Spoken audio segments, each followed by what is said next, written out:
28 मार्च 2025 हरियाणा के भिवानी जिले के खोजकीपुर गांव के एक नाले के पास से गुजर रहे राहगीरों की नजर नाले में तैर रही एक सड़ी गली लाश पर पड़ी और तुरंत इसकी जानकारी स्थानीय पुलिस को दी गई। मौके पर पुलिस की एक टीम वहां पहुंचती है और शव को नाले से बाहर निकाल कर पोस्टमार्टम के लिए भेज देती है। शव की हालत बहुत ज्यादा खराब थी और पुलिस को भी उसकी पहचान करने में मुश्किल हो रही थी। 29 मार्च की सुबह शव मिलने की खबर अखबार में छप जाती है और ये खबर पढ़कर एक परिवार शव की पहचान करने हॉस्पिटल पहुंचता है। जैसे ही उन लोगों ने शव को देखा, उनकी आंखों में आंसू आ गए और उन्होंने तुरंत शव की पहचान अपने लापता बेटे प्रवीण के रूप में की। शव की पहचान के बाद शव परिवार को सौंप दिया गया, मगर अब पुलिस के सामने ये सवाल था कि प्रवीण की बॉडी उस नाले में कैसे पहुंची। ये कोई एक्सीडेंट था या किसी ने प्लानिंग के साथ प्रवीण की हत्या की है? और इस सवाल का जवाब छिपा था एक ऐसे सच में जिसने सभी को चौंका दिया। वीडियो में आगे बढ़ने से पहले अगर आप चैनल पर नए हैं तो चैनल को सब्सक्राइब जरूर करें। प्रवीण, जो कि भिवानी जिले में गुजरों की ढाणी में रहता था। प्रवीण की उम्र 33 वर्ष थी और पेशे से वो एक ड्राइवर था। 2017 में प्रवीण की शादी रेवाड़ी जिले के जुड्डी गांव की रहने वाली रवीना से हुई थी और इनका 6 साल का बेटा भी है।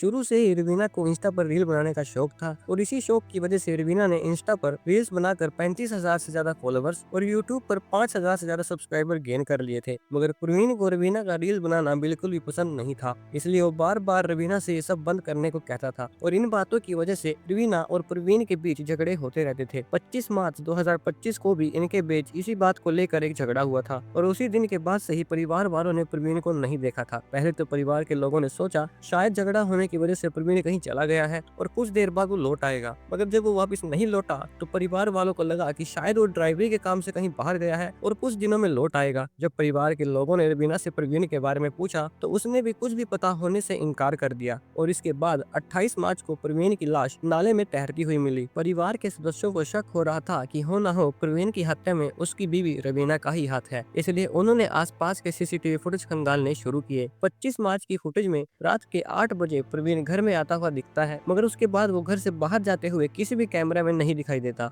और उसी फुटेज में तकरीबन 11 बजे एक अज्ञात व्यक्ति बाइक पर उनकी गली में आता हुआ दिखाई देता है, मगर उस वक्त वो गली क्रॉस कर जाता है और 11:30 बजे वही व्यक्ति फिर से गली में दिखाई पड़ता है। हालांकि इस बार भी वो गली क्रॉस कर जाता है, मगर 1:30 बजे वही शख्स एक बार फिर उसी गली में दिखाई पड़ता है, मगर इस बार वो अकेला नहीं था। उसके साथ बाइक पर बीच में एक शख्स बैठा था जिसके ऊपर चादर ढकी हुई थी और साथ में एक महिला भी थी और उसने भी अपना चेहरा कपड़े से ढका हुआ था। परिवार को शक हुआ कि बीच में बैठा इंसान प्रवीण ही है और पीछे बैठी हुई महिला रवीना है। इन फुटेजेस के आधार पर परिवार ने 11 अप्रैल को पुलिस में रवीना के खिलाफ रिपोर्ट दर्ज करवाई। सीसीटीवी फुटेजेस के आधार पर पुलिस ने 12 अप्रैल को रवीना को हिरासत में लेकर पूछताछ करना शुरू किया। पूछताछ में रवीना ने बताया कि उसे शुरू से ही रील्स बनाने का शौक था और वो एक सोशल मीडिया इन्फ्लुएंसर बनना चाहती थी, मगर प्रवीण बार बार उसे सब करने से रोकता था। लेकिन इन्हीं रील्स की वजह से तकरीबन 1.5 साल पहले उसकी बात हिसार के हालसी शहर के प्रेम नगर में रहने वाले सुरेश से होने लगी। सुरेश भी एक यूट्यूबर था। शुरू में इन दोनों की बात इंस्टा पर ही होती थी। सुरेश रवीना को वीडियो शूट करने और अलग अलग एंगल से वीडियो बनाने के बारे में बताता था, मगर धीरे धीरे उनकी बात इंस्टा से शुरू होकर कॉल तक और फिर मिलने तक पहुंच गई। सुरेश अक्सर कैमरा लेकर रवीना के घर आया करता था और ये दोनों साथ में वीडियोस बनाया करते थे, मगर प्रवीण को सुरेश का घर पर आना अच्छा नहीं लगता था। वो बार बार इस बात को लेकर रवीना से झगड़ा करता था, लेकिन रवीना उसे कहती थी कि सुरेश सिर्फ मेरी मदद करने के लिए ही घर पर आता है और उन दोनों के बीच इससे ज्यादा और कुछ नहीं है, मगर ये सच नहीं था। जैसे जैसे वक्त बीतता है रवीना और सुरेश के बीच भी नजदीकियां बढ़ने लगती हैं और 25 मार्च 2025 को जब सुरेश रवीना के घर वीडियो शूट करने आता है तो वीडियो शूट करने के बाद वो दोनों फिजिकल होने लगते हैं, मगर कुछ देर बाद प्रवीण भी अपने घर वापस लौट आता है और वो रवीना और सुरेश को आपत्तिजनक स्थिति में देख लेता है, जिसके बाद वो अपना आपा खो देता है और सुरेश पर हमला कर देता है। प्रवीण इतने ज्यादा गुस्से में था कि उसने सुरेश पर लात घूंसे बरसाना शुरू कर दिए। रवीना बार बार उसे रोकने की कोशिश कर रही थी, मगर प्रवीण रुकने का नाम नहीं ले रहा था। तभी रवीना ने अपने ही दुपट्टे के साथ प्रवीण का गला घोटना शुरू कर दिया और सुरेश ने भी चादर से प्रवीण का मुंह दबा दिया। इसी बीच रवीना ने मिर्च कूटने वाले सोटे से प्रवीण के सिर पर वार किया, जिसकी वजह से प्रवीण की मौत हो गई। प्रवीण की हत्या करने के बाद दोनों ने लाश को ठिकाने लगाने का प्लान बनाया। उस वक्त तो सुरेश वहां से चला गया, मगर रात को रवीना के फोन करने पर सुरेश बाइक का नंबर मिटाकर और मुंह छुपाने के लिए हेलमेट लगाकर वो रवीना के घर की गली में एंटर हुआ और 1 से 1:30 बजे के आसपास उन्होंने प्रवीण की बॉडी को बाइक पर रखा और घर से 6 किलोमीटर दूर एक नाले में फेंक दिया। किसी को बॉडी का पता ना चले इसलिए उन्होंने बॉडी को झाड़ियों से ढक दिया। इसके बाद उन दोनों ने बिल्कुल नॉर्मल रहने का नाटक किया। 26 मार्च की सुबह रवीना वीडियो शूट करने के लिए घर से जल्दी निकल गई और वहां से अपने पिता के घर चली गई